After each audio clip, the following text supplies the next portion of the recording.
Thank you. Good afternoon, and thank you for attending Supermicro's second quarter fiscal 2025 business update conference call for the second quarter, which ended December 31st, 2024. With me today are Charles Liang, Founder, Chairman, and Chief Executive Officer, and David Wiegand, Chief Financial Officer. At the end of today's prepared remarks, we will have a Q&A session for sell-side analysts. Additionally, the company will not address any questions regarding the delay in the filing of the company's fiscal year 2024 10-K and 10-Qs due thereafter. During today's conference call, Supermicro will address business and market trends from the second quarter of fiscal 25, including our financial outlook and operations, our strategy, technology, and disadvantages, our current and new product offerings, and competitive industry and economic trends. We will discuss estimated financial results. A reference to any financial results are preliminary and subject to change based on finalized results contained in future filings with the SEC. By now, you should have received a copy of today's news release that was issued after the close of market and is posted on our website, where this call is being simultaneously webcast. Any forward-looking statements that we make are based on facts and assumptions as of today, and we undertake no obligation to update them. Our actual results may differ materially from the results forecasted, and reported results should not be considered as an indication of future performance. As a discussion of some of the risks and uncertainties relating to our business is contained in our filings with the SEC, and we refer you to those public filings, including our most recent annual report on Form 10-K. During this call, all financial metrics associated and growth rates are non-GAAP measures other than revenue and cash investments. This call is being live broadcast on the Supermicro Investor Relations website and is being recorded for playback purposes. An archive of the webcast will be available on the IR website and is the property of Supermicro.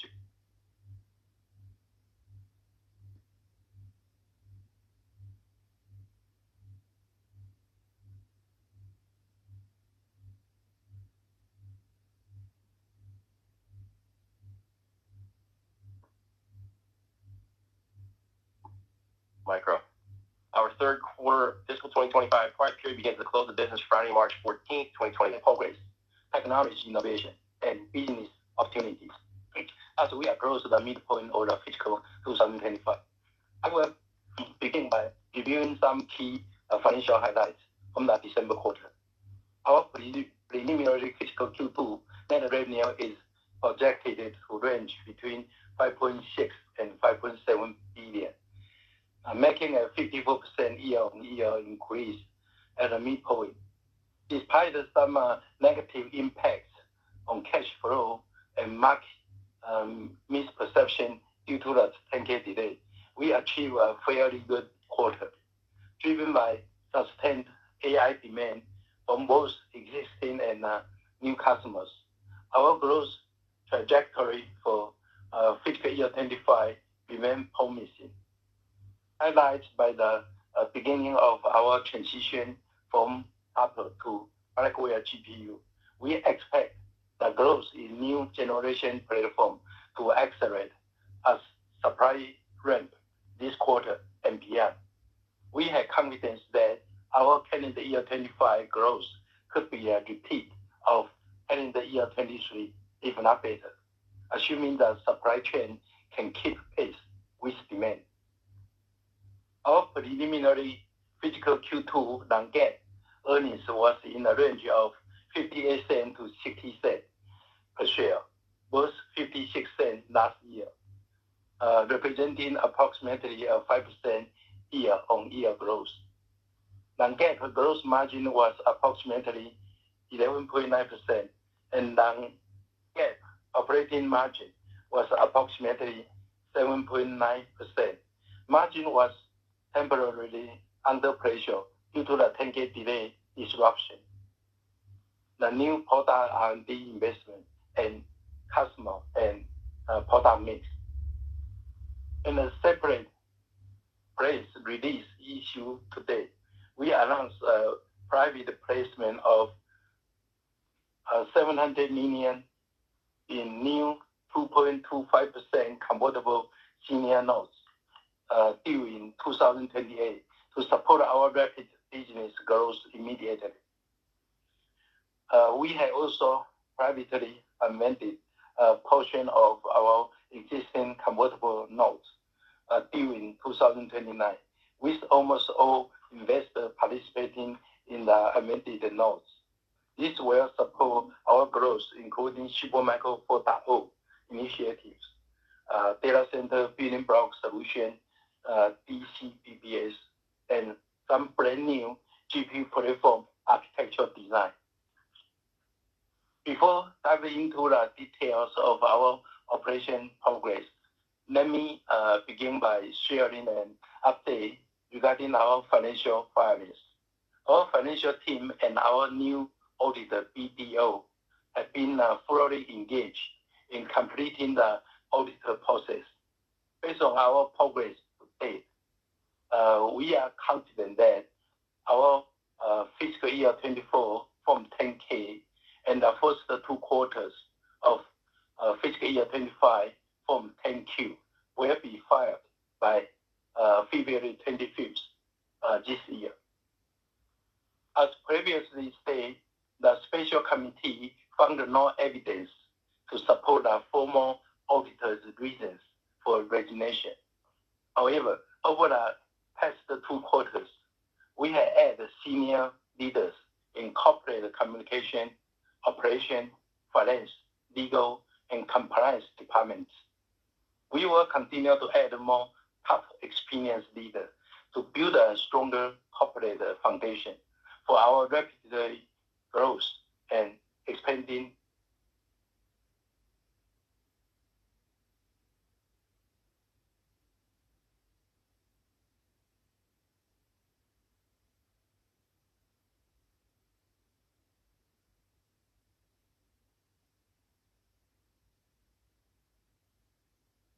a global business, including the CFO, CCO, and other positions. As you know, we have to grow strongly.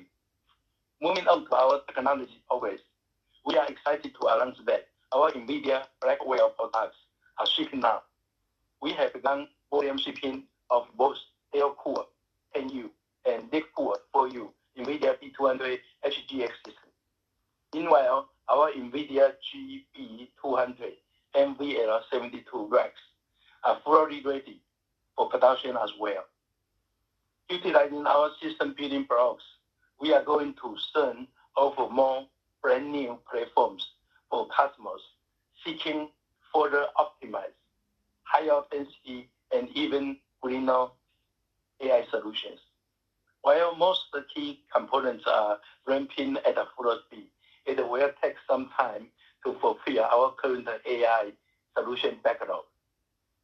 Some customers also need more time to finish their DLC data center build out. At the same time, we see strong new demands keeping coming from enterprise CSPs, serving entity, and hyperscale. We are expanding and enhancing our total liquid-cooled data center infrastructure solution, featuring the latest DLC technology, exemplified by the XAI process, the world's largest liquid-cooled AI supercomputer. Supermicro is the disruptive leader in driving industry-wide adoption of DLC technology, which reduce customers' OPEX and achieve green computing. We expect more than 30% of new data centers worldwide to adopt liquid cooling infrastructure within the next 12 months, driven by the rapid and continual growth of AI. Green computing deserves to be everywhere in the world. Our DLC long-term investment and leadership provide a sustainable competitive edge and economics of scale far ahead of competition. Supermicro's data center building block solution consolidates server racks, networks, storage, water tower, software management, on-site deployment, cabling, and service for an end-to-end solution. The true value of data center building block solution is to save power, reduce space, and decrease water consumption, resulting in up to 40% lower TCO for our customers, according to our detailed calculation. It accelerates new data center deployments and help modernize existing infrastructure in weeks or months rather than quarters and years. Significantly improve data center TTD and TTO, time to delivery and time to online. We are expanding our data center building block solution to include more subsystems quarter after quarter, and we have become a true one-stop shop, a data center partner to the whole industry. On the product front, our new Malaysia campus, on the production front, our new Malaysia campus will soon ship a product to our regional partners. Our Taiwan and European production capacity are also growing significantly. In Silicon Valley, we are rapidly expanding our manufacturing site to increase our DLC rack scale production capacity. The U.S. campus boasts an impressive 20 megawatts of power, enabling us to produce over 1,500 DLC GPU racks per month in the U.S. To better support our key partners and align with current government initiatives, when needed, we are also ready for other domestic manufacturing expansion in various regions across the U.S.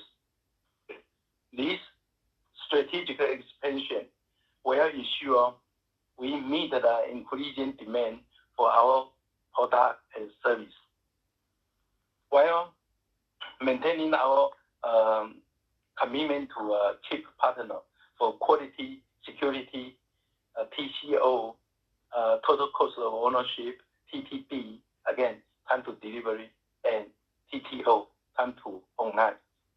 To summarize, we have been a product and technology leader in the IT industry for over 3 decades. As we continue to strengthen our internal operation and expand our U.S. and global manufacturing footprint, we aim to turn these progresses into value for shareholders, customers, and partners. Our first-to-market advantage of delivering the most innovative AI infrastructure technology with Blackwell, coupled with exceptional product quality, service, software, networking, and security with data center building block solution, will continue to reinforce our partnership as the premier U.S.-based data center infrastructure solution provider.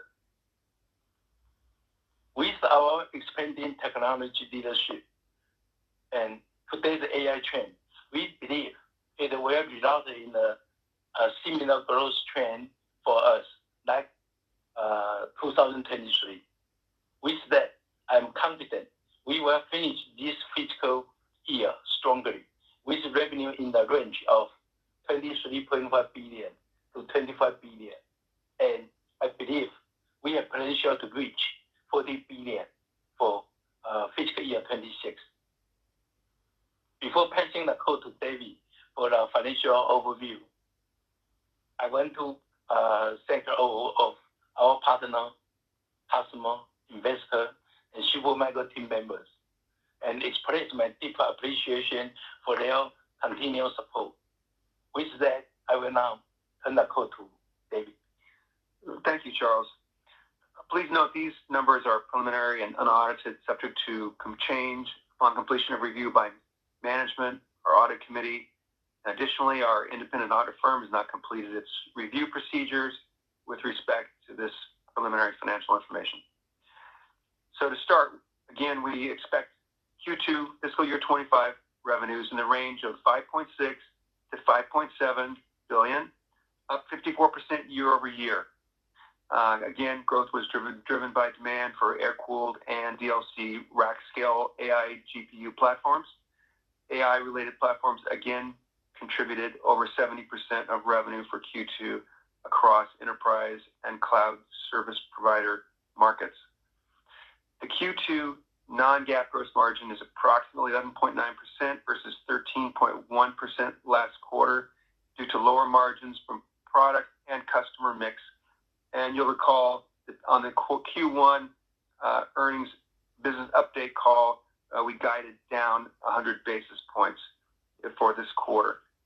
The non-GAAP operating margin is approximately 7.9%, which excludes $82 million in stock-based compensation expenses versus 9.7% in Q1 due to those lower gross margins. Other income and expense is approximately $8 million, consisting of $15 million in interest and other income, offset by $7 million in interest expense. The tax rate is approximately 15% for GAAP and 17% for non-GAAP. GAAP net income will range from $315 to $325 million, and non-GAAP net income $375 to $392 million. Non-GAAP net income excludes $63 million in stock-based compensation expenses, net of the related tax effects of $19 million. GAAP diluted EPS is approximately 50 cents to 52 cents versus prior guidance of 48 cents to 58 cents. Non-GAAP diluted EPS is approximately 58 cents to 60 cents versus guidance of 56 cents to 65 cents. We expect a GAAP diluted share count of approximately 636 million and a non-GAAP diluted share count of 647 million. The closing inventory was approximately $3.6 billion versus $4.9 billion last quarter. CapEx was $28 million. Cash used in operations was approximately $240 million versus cash generated from operations of approximately $409 million in Q1. Supermicro began the second quarter with approximately $2.1 billion in cash and recorded approximately $320 million in GAAP net income for the second quarter. Cash was provided from lower inventory and other sources totaling $1.5 billion. And then the company used cash to pay down accounts payable by $1.2 billion. We realized higher other receivables from purchase rebates and prepaid inventory of $484 million. We had increased accounts receivable of $335 million.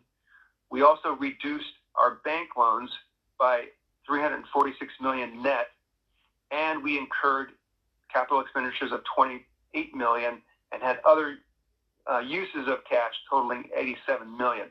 This resulted in a reduction in cash during the quarter of $660 million, thereby ending the company's second quarter fiscal year 25 quarter with $1.4 billion in cash at the end of December.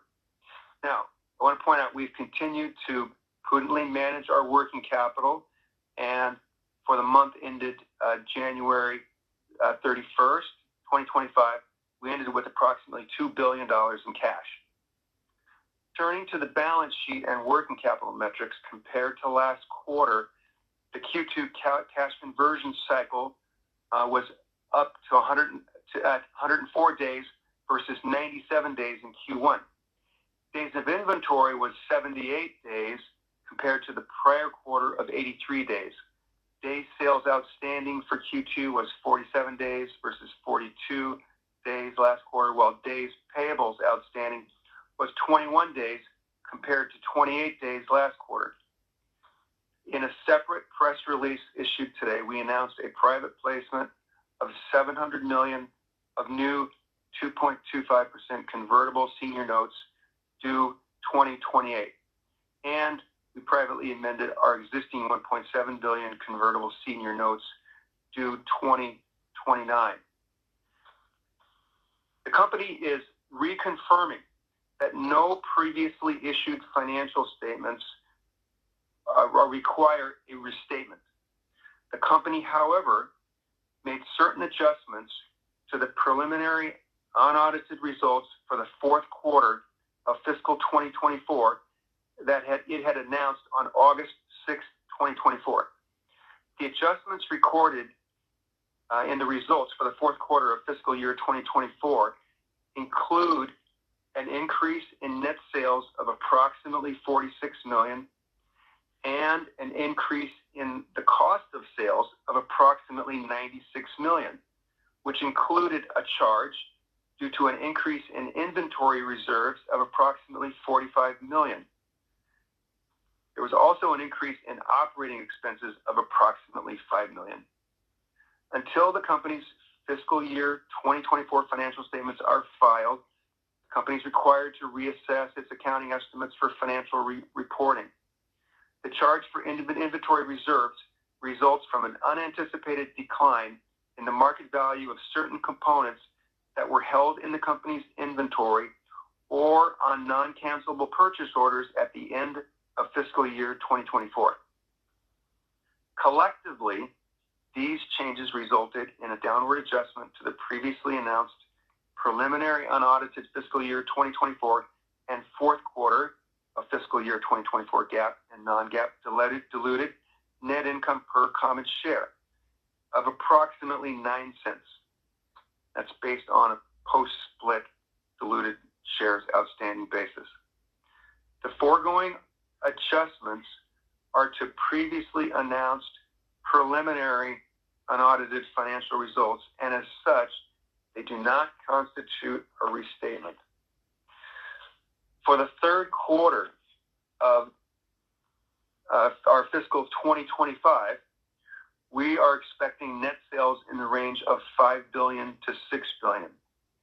We expect the GAAP and non-GAAP gross margin to be approximately 12%. We expect GAAP and non-GAAP operating expenses to be up approximately $17 million sequentially, and GAAP and non-GAAP other income and expenses to be a net expense of approximately $12 million. We expect GAAP net income per diluted share of 36 cents to 53 cents, and non-GAAP net income per diluted share of 46 cents to 62 cents. The company's projections for GAAP and non-GAAP net income per diluted share assume a tax rate of approximately 10.7 and 12.7 respectively, a diluted share count of approximately 642 million shares for GAAP, and a diluted share count of approximately 653 million shares for non-GAAP. The outlook for Q3 of fiscal year 2025 GAAP net income per diluted share includes approximately $65 million in expected stock-based compensation expense and other expenses, net of related tax effects of approximately $17 million, which are excluded from non-GAAP net income per diluted share. So again, I want to point out, revenues for the trailing 4 quarters are between $20 and $21 billion. And for the fiscal year 2025, we are updating our revenue guidance from a range of $26 billion to $30 billion to a new range of $23.5 billion to $25 billion.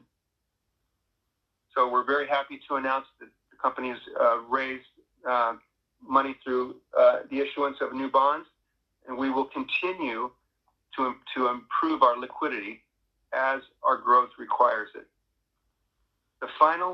I want to end by saying that the final financial results reported for this period may differ from the results reported here based on the review by BDO, our new independent registered public accounting firm. But we expect to complete our fiscal year 2024 audit by the February 25th filing extension date that we have been granted by NASDAQ. So, Michael, turn it back to you. Leila, we'll now take quick questions. Again, if you would like to ask a question, it is star followed by 1. Our first question comes from Michael Ng with the company Goldman Sachs. Michael, your line is now open. Hi, good afternoon. 2 questions for me, if I could. First, I was wondering if you could talk a little bit about the $40 billion fiscal 2026 revenue outlook. What informs your confidence there? If you could shed any light on backlog or pipeline or product roadmap that is informing that would be great. Thank you. Yeah, I mean, our product line continue to grow. We have industry standard product line plus lots of superset, including some confidential product under development. And we have a customer engaged with us for those projects. So this year, even 10K today, we grew about 60%. Last year, we grew 110%. So the coming year, fiscal 26, at this moment, we believe at least we will grow 65% at least. So that's, I believe, a very conservative estimation.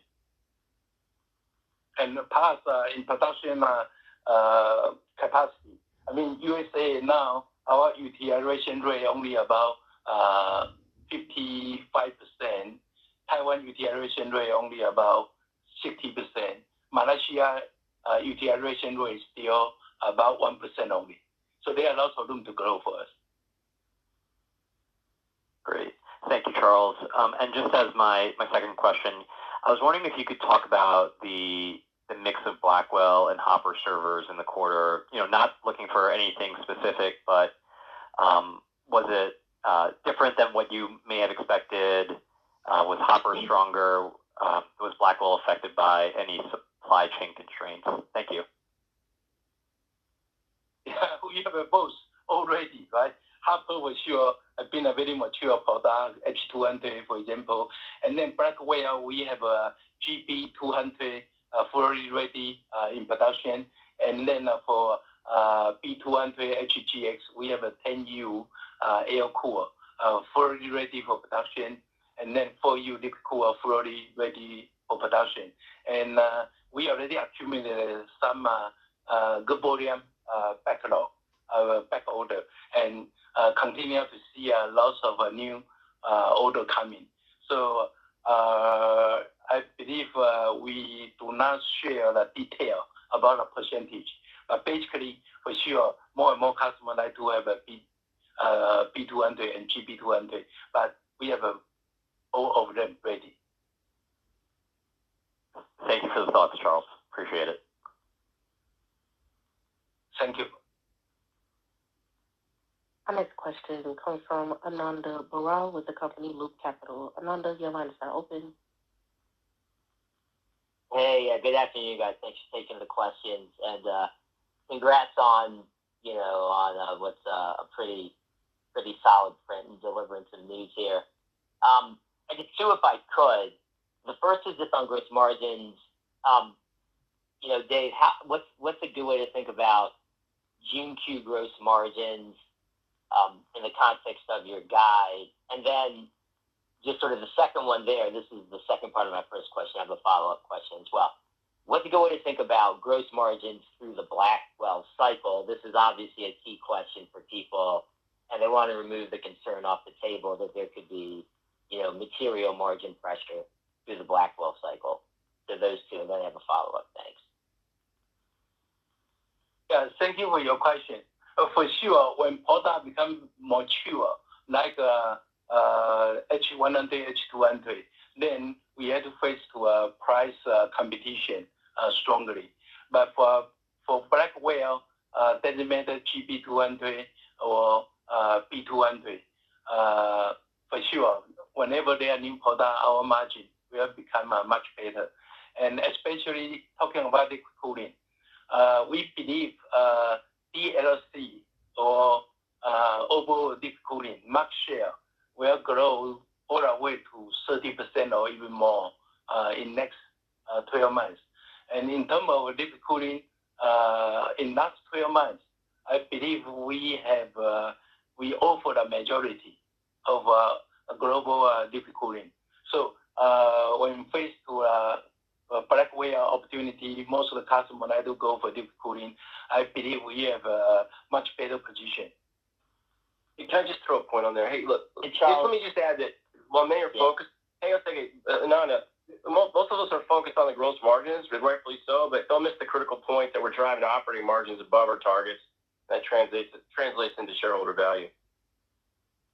So Ananda, this is David. One thing I would add is, if you look back to what happened with H100, as Charles mentioned, Supermicro was the company that had a stable platform, and which became a market leader, and so that helped our margins as they crept up to 18.8. Now, of course, we said we target 14 to 17, but the question is, to your point on Blackwell, what will the competition be able to deliver? And I think that's going to be a big indicator of margins. We feel like we're in pretty good position because we've already been, Yeah, appreciate that, guys. And then the follow-up is just on the rev guide. Charles, the $40 billion. So a couple things. You mentioned calendar year 25 could be similar to calendar year 24, which was about 40% growth. So that would suggest maybe $8 billion on average in the September-December quarter of revenue. And then the $40 billion, the at least $40 billion for fiscal 26 would suggest maybe at least $12 billion on average the March and June quarters of 26 fiscal year. So is that sort of what you're talking about? And then what gives the confidence, I guess? What's the thought process underpinning that $40 billion and those kind of rev quarters? And is it GPUs as well as custom ASICs as the TAM opens up? So just kind of a customer question there as well. Thanks. That's it for me. Yeah, thank you. Again, whenever there are new technology, we have a good chance to grow, right? Kind of like this time, Blackwell, right? And kind of DLC liquid cooling. And again, we have a much higher capacity ready for liquid cooling compared with the market. And last year we grew 110%, and this year basically we will grow about 60-something%, right? So next year, fiscal year 26, I believe 65% is a very conservative estimation. And personally, I hope we can grow more than that, but that's to be conservative. Thank you. Thanks, guys. Really appreciate it. Thank you. Good. Our next question comes from Samik Chatterjee with the company JP Morgan. Samik, your line is now open. Yep. Thanks for taking my question, and have a couple of questions as well.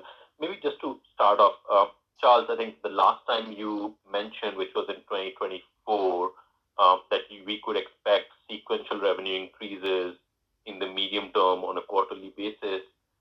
When I sort of look back at it in hindsight, it looks like what derailed that sequential growth to some extent was the product transition from NVIDIA in going from one product generation to another, which also drove some change in customer behavior. As you're thinking about the revenue target here for $40 billion for fiscal 26, I mean, is there an underlying assumption that you won't see a similar customer behavior change towards the next generation product as NVIDIA goes through a transition again in that time frame, or is there something that I'm missing in that sort of overall product transition that we should expect from your GPU supplier? And then I have a quick follow-up. Yeah, I mean, for calendar 25, for example, I believe we should be pretty able to repeat 2023 history. In 2023, the H100 launch, and we are ahead of competition. So we grew very well. In 25, calendar year 25, we are facing the same opportunity now, except before our old air cooler, and now it's liquid cooler. And in terms of liquid cooling, especially DLC, we have a major market share, and we have a huge capacity, 1,500 rack per month capacity ready. And we already have many customers already approved their liquid cooling data center and getting ready to deploy in high volume. So once Blackwell in volume production, I believe we will have a strong growth. And now we are just diligently preparing all the logistics, including the system enclosure, the thermal solution, for sure, the GPU supply from our vendor, NVIDIA. So we are well prepared. And once the logistics ready, we are ready to ramp up our growth. Okay. Maybe Charles, I'll follow up on that. Yes. Yeah. Go ahead, sorry. Plus, I mean, we are spending more effort in Asia and Europe now. In 2023-24, most of our market are in USA. But now our team in Asia and Europe are becoming much ready, much stronger to grow market share in Europe and Asia as well. Got it. And Charles, I'll just follow up with a question that I'm getting from investors today after the print, which is when we look at that sort of 40 billion revenue target, how confident are you about achieving that revenue target with the current customer engagements that you have relative to what you need in terms of additional customers or new customer engagements to get to that revenue that you're targeting? If you can share your thoughts on that, please. Thank you. Yeah, in the last few years, our growth has been very strong, except the 10K interrupt. Right? So in that 4 months, 5 months, we suffered a 10K impact. So our growth a little bit slowed down. But we will fix 10K filing very soon. And cash flow won't be a problem anymore. So product is strong. Capacity here, customer is ready. So I believe $40 billion forecast is a relatively conservative estimation. Okay. Thank you. Thanks for taking the question. Thank you for your question. Our next question comes from Ruplu Bhattacharya with the company Bank of America. Ruplu, your line is now open. Thanks for taking my questions. I have two. The first one is on gross margin. Overall, do you think industry margins are now under secular pressure given more competition from other AI server manufacturers? And is liquid cooling really a competitive advantage which you can charge more for, or is that also becoming commoditized since it looks like everyone seems to be offering their version of liquid cooling? So David, how are you thinking about the long-term gross margin range for your business? And I have a follow-up on revenues. Certainly. So what I would say about gross margins are that number one, what we count on, Ruplu, is being the first to market with the very best solutions. And so right now we have shipped GB200, for instance, and we're very confident in its quality as a product, and that's really what helps to drive good margins. So it's not just liquid cooling; it's stable systems that have high quality, high reliability, and also really the best performance. So I think that our abilities in liquid cooling were already demonstrated in the prior quarters, and it's really our data center building block solutions which give us a plan for the future.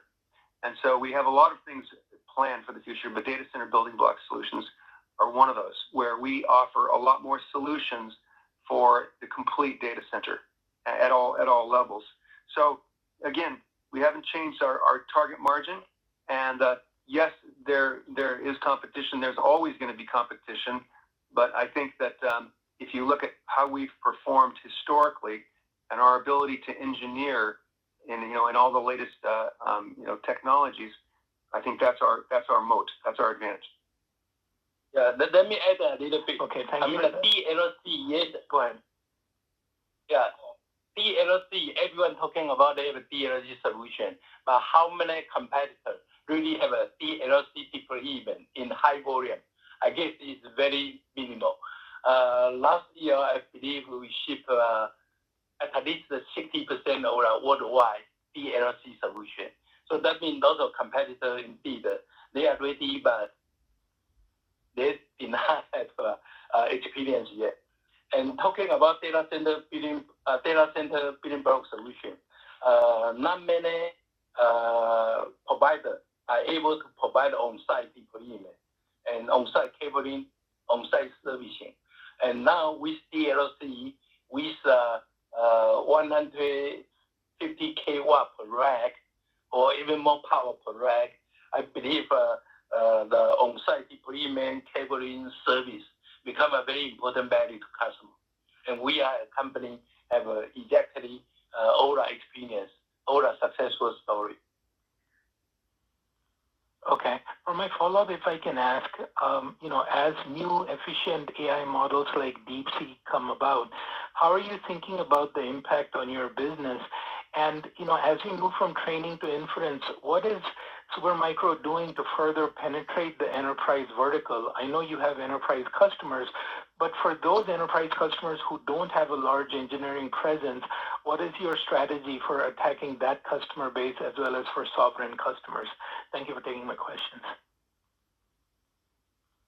Okay, so for DeepSeeking, for sure, the software can always be more efficient quarter after quarter. So we know that. But the industry's expense pretty depends on financial plan.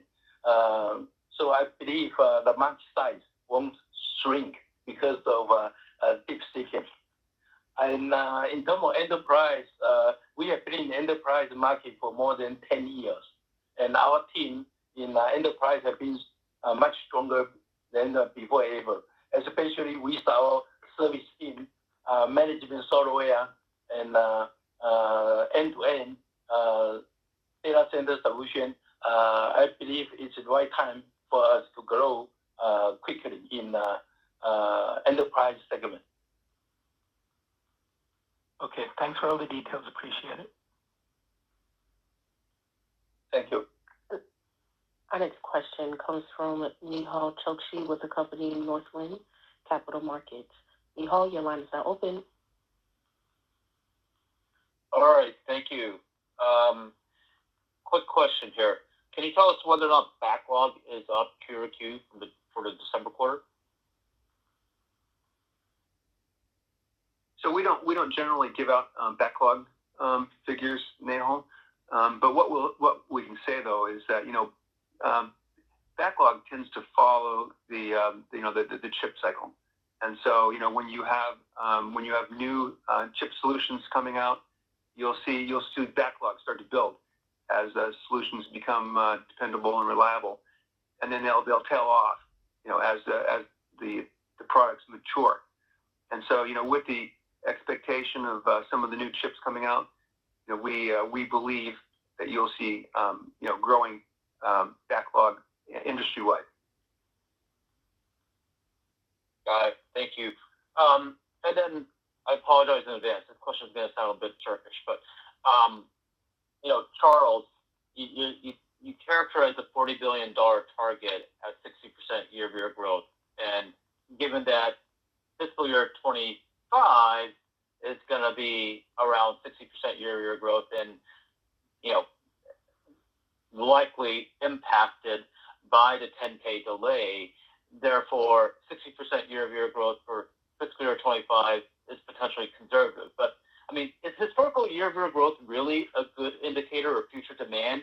Have you looked at the actual pipeline of demand and said, yep, we believe that this is how big is the pipeline, and this is a reasonable conversion rate, and therefore 40 billion is indeed very reasonable? Yeah, very good question. From both, we validate the business and from all different dimensions, right? From our historical growth, last few years we have been growth more than 60% year over year, basically, except this year, right? Current year because of 10K delay, and we have some cash flow constraint. So we grew. We may grow only about 60% or 60 something. But other than that, I believe looking forward next few years, our growth should be every year should be more than 60%.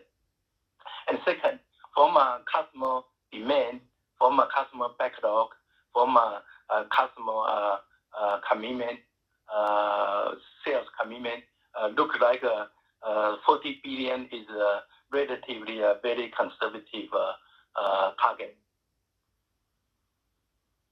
Great, thank you. And if I might squeeze one more in, I'm sorry, but I'm not quite getting what you mean by data center building block architecture. Can you give me a concrete example as far as what does that mean? Is it like basically the cooling tower design or something else? Can you put a little more concreteness behind that? Okay, still a little bit confidential, but I'm happy to share. I mean, it's like our rack scale building block solution. Customer want to build in their rack, we have everything for them. Same thing, a customer want to build their data center, we will have everything for them. And today, we offer more and more key components. For example, liquid cooling, all the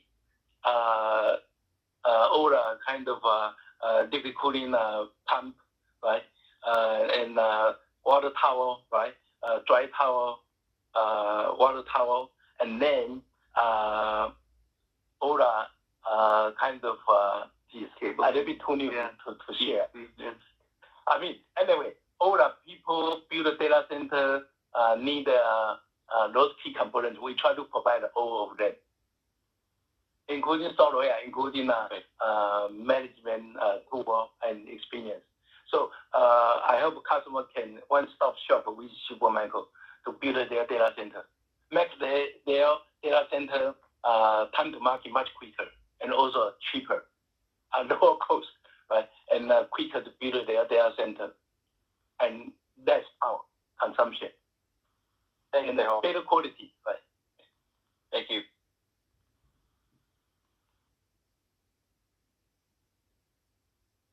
Our next question comes from John Sanwanjin with the company CGS Securities, Inc. John, your line is now open. Hi, thank you for taking my question. Charles, I was wondering if you could break down the factors, or maybe David, driving the reduction in the 25 revenue guidance. How much is maybe pricing related? How much do you think is related to delays or availability of Blackwell on how and the impact on Hopper demand, and then maybe how much was related to your 10K and maybe customers not feeling so great about doing business with you until that's filed?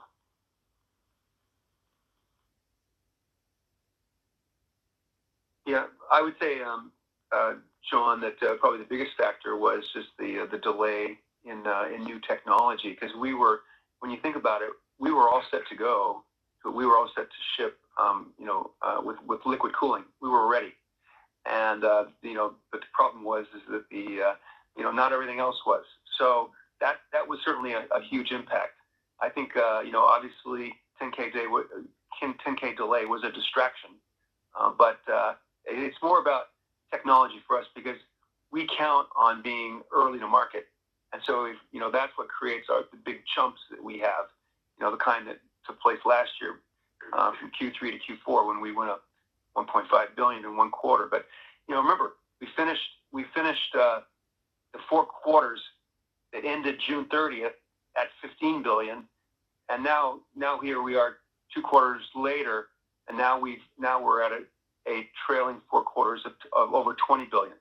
So we have the dynamic to accelerate really well when the technology is there that customers want. And I think if you look at all of the spending predictions and intentions that are out there, you can see the money being put in place to spend money on data centers and on data center solutions, and that's why we're here. Got it. Thank you. And then can you talk about your capital needs and cash flow expectations going forward as you start getting the quarter you maybe generating 8 billion in revenue, 12 billion in revenue, as implied by that 40 billion target? Yeah, so we're working on a number of different fronts to raise additional capital, which we just did with some of our actually the investors that put money into us previously with our bonds. So they came back and provided additional capital for us. So we've always said we want to use our balance sheet as we can to generate additional funding for our growth. But we'll, just like we're preparing on the engineering side, we'll also prepare on the capital side. Yeah, in terms of leverage, our inventory and AR, I guess the loan should be available very soon for us. Yeah, we have a very unlevered balance sheet, as you know right now, because we paid down a lot, some of the bank debt, and so we paid down a lot of accounts payable, and so we have a very healthy balance sheet. Got it. Thank you. Our next question comes from Aaron C. Rakers with the company Wells Fargo. Aaron, your line is now open. Yeah, thanks, guys, for taking the questions. Most of them have been answered or asked and answered, but I've got a couple here real quick. So, first of all, Charles, I just want to make sure I'm clear. Blackwell in the product cycle, are you shipping the GB200, the NVL 72 today, or if not, is that a significant factor as far as volume shipments in your current quarter guide? And I've got a few others. GB 72, our position is similar to other competitors, right? So we have solution fully ready. Now, once we have support from NVIDIA, and we can ship at the time, right? And other than that, our B200, indeed, I believe, is some of our advantage because we have all different kind of optimized platform, especially for 4U DLC. We have lots of demand there, and we are ready to ship in volume about now. And yep. DLC, as you know, perfect. Not long. Yeah. Sorry, go ahead. Yeah, I said DLC, as you know, last year, Supermicro alone, we ship more than 3,000 racks to the market. I believe that's about 70% of the whole market, whole DLC market last year. So we have a much better experience, much better solution. So when customer looking for GP200 for B200 liquid cooling, I believe we are in much better position than the industry's average for sure. Yep, that's perfect. And then my second question is really on gross margin. Apologize to ask again on this topic, but can you walk us through the variables that drove the sequential change in gross margin this last quarter? And I guess the other thing is that Charles, you mentioned some of the utilization rates in U.S. and Taiwan. Hypothetically, let's say that you're at, I don't know, pick a number, 70% or 75% utilization rate. How much of an impact would utilization rates have on gross margin? How do we isolate that impact? We did not provide that, but basically, for sure, the impact may be 20, 30 points. Yeah, we in the past, we've said if we can manufacture in Asia, we predicted that we would be able to save 1 to 2 points, on the margin, Aaron. But we, back to, let's see, and then you had another question on gross margins to walk you from back through Q2, and because again, we forecast that back in November that we would be down 100, basis points, and that was because of the customer mix and products that we saw shipping out. Remember, we're working on more end of life, products which have become more competitive as customers are waiting for the new platforms by all the different technology companies to come out. from Intel, AMD, and NVIDIA. So there is, of course, more people that have, that are offering solutions. But as Charles mentioned, if going into the B200s and the GB series, this is going to be perhaps a different game. And so that's my commentary on how we got to the change in margin. And we had some extra expenses as well, because we're spending more on R&D right now, and specifically in buying some of the the advanced chips as we refine our engineering and production to get ready for what we consider will be very large shipments coming up. Yep. Thank you, guys. Yeah, on-site deployment, cabling, and service. That will be another differentiation with other competitors.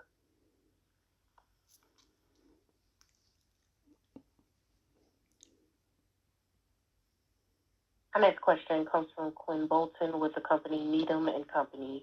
Quinn, your line is now open. Hi, thanks for taking my question. Just wanted to follow up on the GB200 NVL72 question. Just sounds like you guys are ready to go, but the biggest gating factor is just support from NVIDIA. Do you guys have a forecast from NVIDIA, when you think you're going to start to see, supply of the GPUs so that you can ship the NVL72, or is visibility still pretty low on availability of the GPUs? We already proved pretty much everything, and now just waiting for. And we had some allocation, some volume, but the volume demand is way much bigger. So we are waiting for more allocation, so that hopefully very soon we can ship in a much higher volume. Got it. So it's just waiting for the allocation. Sounds like is the gating factor. Got it. Thanks. And then maybe just a follow-up, longer-term question, Charles. On this DeepSeek, impact on the industry, certainly sounds like we'll get more deployment of AI models, which probably says we get more inferencing. To the extent that you see more inferencing infrastructure put in place, it's probably more fragmented. I assume that that's good for Supermicro because it's less concentrated, probably more variability of systems. But can you spend a second on whether you think a shift towards inferencing is a positive for the business? Is it neutral? Is it negative? Thanks. Yeah, it's very positive. When invention become more popular, become a worldwide trend, right? I mean, before, they may have a 300 buyer, basically. But with invention getting popular, AI getting popular, I believe very soon there will be thousands of companies need to buy AI equipment or service. So we are very happy to see the market size is growing, and many more customers are asking for a product, asking for total solution. So and with our application optimized nature, building block solution, we are able to service a variety of customers in different vertical. So that's another advantage we will have. Thank you, Charles. Thank you. Our next question comes from George Wang with the company Barclays. George, your line is now open. Oh, hey guys, thanks for taking my question. Hey Charles, can you talk about kind of your current pipeline, just in terms of the mix of sovereign AI, just especially versus 3 months ago? Can you kind of talk about whether you are seeing an incremental kind of pipeline build from the sovereign AI of the world? Yes, it's also increasing. Before, most of the demand like USA and some other large country only. But now, yes, we see many more countries going to build their own AI infrastructure, especially for sovereign AI and inferencing as well. So the demand is kind of worldwide now, and it's a very exciting moment to see the AI boom continue to be popular worldwide. Well, just a quick follow-up, if I can. As we, potentially head into the GB300 era, later this year or 2026, the supply chain chatter of most of the open standards as NVIDIA kind of potentially unbundle the supply chain. So that could potentially add more customization. So maybe directionally, can you talk about the implication to Supermicro, especially for the margin? Do you think that you can add a bit more customization, hence more margin, as we head into GB300, or it's non-material? Yeah, technology always unlimited. People always come up with some idea and some demand for different vertical, for different application. So we never feel our engineer had nothing to do. So always have enough engineering manpower. So even today, we still continue hire engineering very aggressively worldwide. So there are lots of room to optimize for different customers, different product line, different verticals, and especially for invention, right? So I saw lots of room to differentiate. And especially when we get into a data center building block solution, now we are growing our Mark 10 to a data center infrastructure. So to provide the whole solution for people who need to build a data center. So I see our Mark 10 also faster growing. Thank you. Jayla, we're out of time. Thank you for attending the Supermicro conference call, and we'll catch up with you soon. Thank you. That will conclude today's conference call. Thank you for your participation and enjoy the rest of your